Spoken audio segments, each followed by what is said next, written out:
Hey, what's up, everybody, and welcome back to Smokes and Spirits, where we dive into the world of premium cigars and fine alcohols. I'm Tim, and today we're going to look at a couple of Johnny-come-latelys. The New Riff Single Barrel Bourbon and the Mayflower Dusk Cigar.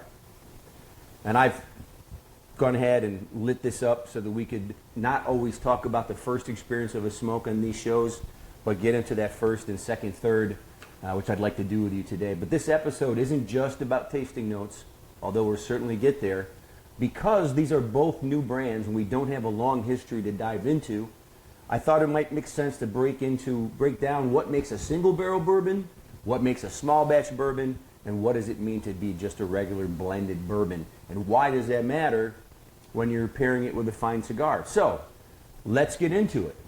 As I said, New Riff is a relatively new player in the bourbon world. It was founded in 2014 by Ken Lewis. Ken was a teacher until 2014 when he got recruited into helping run a small liquor store. He ended up buying that small liquor store, bought 5 more, and became quite known in the Kentucky and Indiana liquor business. And then he built a distillery across the parking lot from his original store. And underneath that distillery is an aquifer of fresh water, which is one of the basics of how they make the New Riff bourbon. He launched the distillery with a mission to honor Kentucky's rich whiskey traditions while at the same time putting a new spin on them. And so their motto, a new riff on old traditions, is reflected in their dedication to the Bottled in Bond Act and the use of non-GMO grains, full sour mash fermentation, and no-chill filtrations. New Riff is serious about their craft whiskey, and it really does show. So let's start by talking about, because I brought a Bottled in Bond, what does Bottled in Bond mean? Well, Bottled in Bond is a designation that ensures a bourbon meets strict production standards set by the U.S. government in the Bottled in Bond Act of 1897. That's a mouthful. To be labeled Bottled in Bond, the bourbon must be distilled in one single distilling season by one distiller at one distillery. It has to be aged for at least 4 years in a federally bonded warehouse. Now remember, to be bourbon, it has to be aged for at least 2 years, but Bottled in Bond has to be aged for at least 4 years. It must go into the bottle at exactly 100 proof. And the only way that it can get down to 100 proof from the way that it comes out of the barrel is to add water. No flavors or anything like that.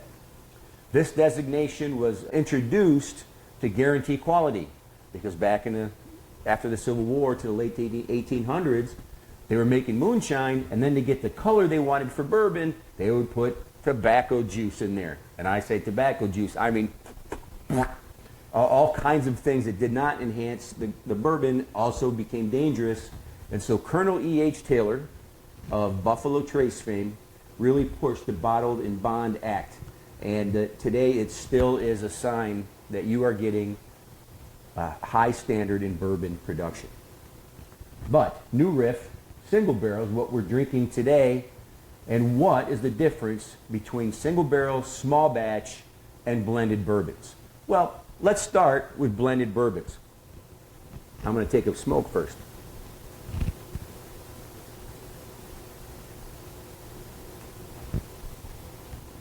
A blended bourbon is the one that most of us are going to be most common with. If you take regular Jim Beam, regular Maker's Mark, because they could be all kinds of quality, less expensive, more expensive, not so good, very good. Blended is not about quality or taste or anything that speaks to the quality of the bourbon. What it is about is blending as many barrels together as you can to get consistent taste from bottle to bottle, from year to year, and that's really all you want to do. Is you want to have Jim Beam in 2020, bought in Florida, to be essentially the same flavor and the same proof as Jim Beam bought in Michigan tomorrow. So you can have some really good blended bourbons. You can have some poor blended bourbons. Now, we don't call them blended bourbons, we call them bourbons. We're more familiar with blended in Scotch, and it means the same thing, but we just call them bourbons. But a regular bourbon is a blended bourbon, where all of these barrels are mixed together for consistency. Then you move on to the next, and that's a small batch. And small batch does not have regulations either from Kentucky, from the Producers Association, of what it means to be small batch. So we're really at the, I don't want to say the mercy, because these guys are proud about their craft, and most of them do a very good job and aren't trying to get one over on you.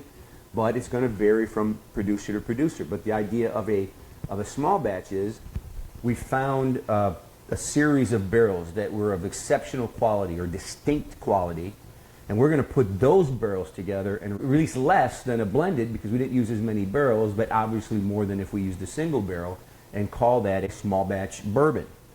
The thing is, they can be anywhere from 10 barrels to 200 barrels. And that sounds like a wide diversity, but when all is said and done, do we care how many barrels were used if you like the product? And so the releases, the release of a small batch is going to be much bigger than the release of a single barrel. But season to season, that flavor is going to change a little bit because you're using a different set of barrels. And the goal is to get something unique with a quality that's distinct and not get the same thing all the time. And that's what's distinct about a small batch. And then you come to the single barrel, which sounds exactly like it is. It comes from just one barrel. And that means that the bottling out of each individual barrel is unique. Each barrel ages differently. Each barrel has more or less alcohol based on how much evaporates and how much gets soaked up into the staves of the barrel. Is it low in the rickhouse or high in the rickhouse? Lower is going to have less of a variation because of weather. High is going to have more because the change in temperature is felt more higher in the rickhouse. And so, for example, my new Riff single barrel is from barrel 23242. And I expect that if I were to get another bottle of 23242, it's going to taste exactly the same as this bottle. But if I get a single barrel from barrel number 23243, which probably isn't likely because these are fewer and far between because there's something distinct that the master distiller likes, but it would taste at least slightly different from this one because it's distinctly from this one barrel and it's going to have its own flavor. And so single barrels are like a treasure hunt because you can get one bottle of a single barrel 23242, for example, that you love, and have another of New Riff and not like it, and now you're on a treasure hunt trying to find more of the 23242. There's going to be similarity in the same manufacturer, but there's going to be some variety as well because each selection is definitely going to have its own personality. Now, let's talk a little bit about the Mayflower Dusk cigar. The Mayflower cigar only came out in 2023. It's the creation of a man named Michael Knowles. Some of you don't know who he is, some of you do. Michael Knowles is a political commentator. He can be seen on the Daily Wire streaming apps, and he works with Ben Shapiro, who's a name that's maybe slightly bigger than Michael's. But he loves cigars, and he wanted to blend his own cigar, and he worked with the folks at Oliva to blend two types of cigars, two different blends of cigars. The Mayflower Dawn, which is more of a Connecticut shade wrapper, and the Mayflower Dusk. And if you've gotten to know me at all yet, and we'll get into some Connecticut shade wrappers, but I'm a sucker for the darker wrappers. It's called Mayflower because Michael claims that his ancestors came over on the Mayflower. And I'll say, it's a pretty good name for a cigar. I'm probably going to show you this in a picture in addition to this sad attempt to hold it up to you, but I think that's really a sharp label. And because it was made by Oliva, I have high expectations. The Dusk, which is what I'm smoking, features an Ecuadorian Habanero wrapper, a Sumatra binder, and Nicaraguan fillers. So working into the first third here,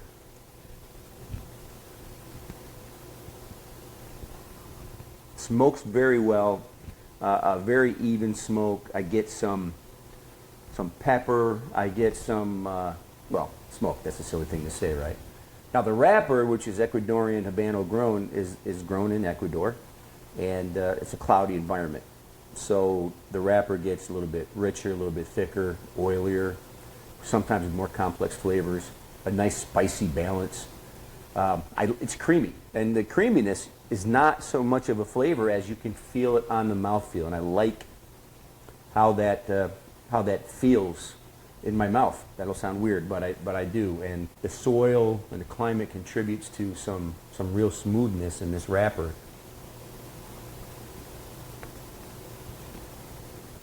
Now the binder, the Sumatra binder, all Sumatra was originally grown in Indonesia, which would make sense.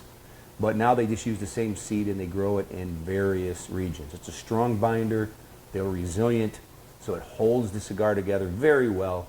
But it also adds a touch of sweetness, which I can definitely get on this. A little bit of sweetness on the smoke.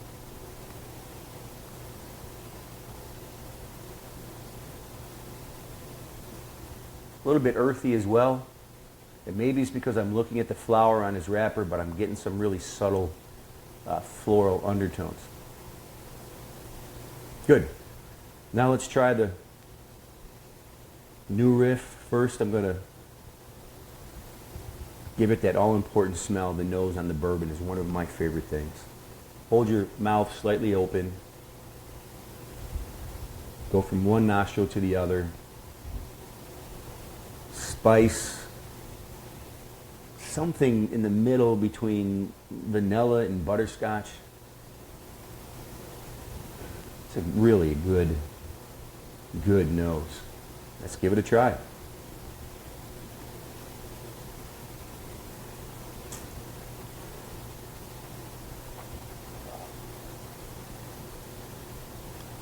Oh, yeah, some real pepper. Some real spice here. Little sweet butterscotch vanilla, which I got on the nose, I'm getting on the tongue as well. And it's got a really delicious and long finish. The finish is still there right now as I'm talking. This is great. Now, disclosure. First Mayflower, I'm doing it for you all today. I've had New Riff plenty of times, and I knew how good this would be. It's really a surprising depth for bourbon that's only been released since 2018, right? If they're putting it on the barrel for 4 years, they've only started in 2014. They've not had many releases, but it's really good. I mean, it's very good. New Riff did source some bourbon from MGP, and they called it OKI. It was distilled in Kentucky, bottled in Indiana, and loved in Ohio. But when they started distilling their own and releasing their own, they gave up on the OKI brand. In fact, that's still in production with a couple of other guys, but now New Riff is doing 100% their own distillate.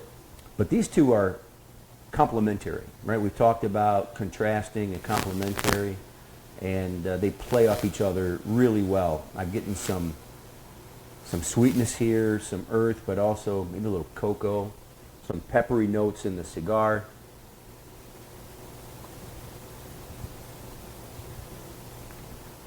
I like to try this two ways.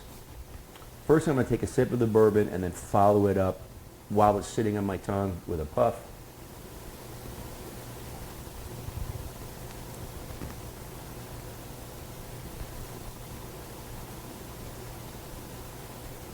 And you can feel the flavors mixing, not only on your tongue, but in your mouth. And then I'm going to do the opposite. I'm going to take a puff, and then right away I'm going to put the bourbon on top of that.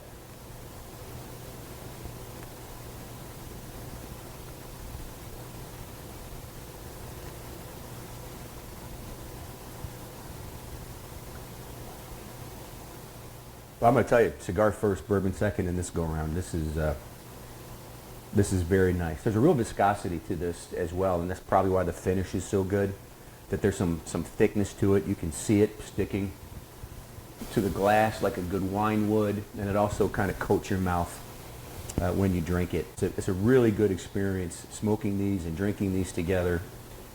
It's so much fun trying to find the right combinations that highlight each other's strengths. But this is a new series, and I've kind of handpicked what we're doing so far. Believe me, the time is coming when we're going to be trying some cigars and bourbons that we may not like as much, and we'll be honest and transparent. We're not always going to say how good it is. we've been lucky early on, but we'll try some different things and some more things that we haven't tried before. So in our first several episodes, I have been neglectful in telling you guys that if you like the show, if you like what you're seeing, if you're enjoying it, please hit the subscribe button, hit the like button, leave us some comments down below.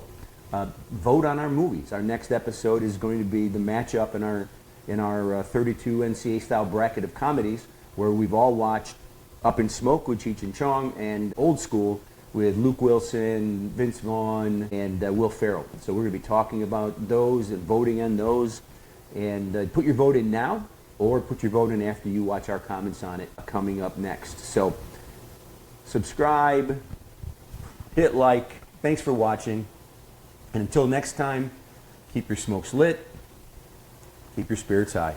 Cheers.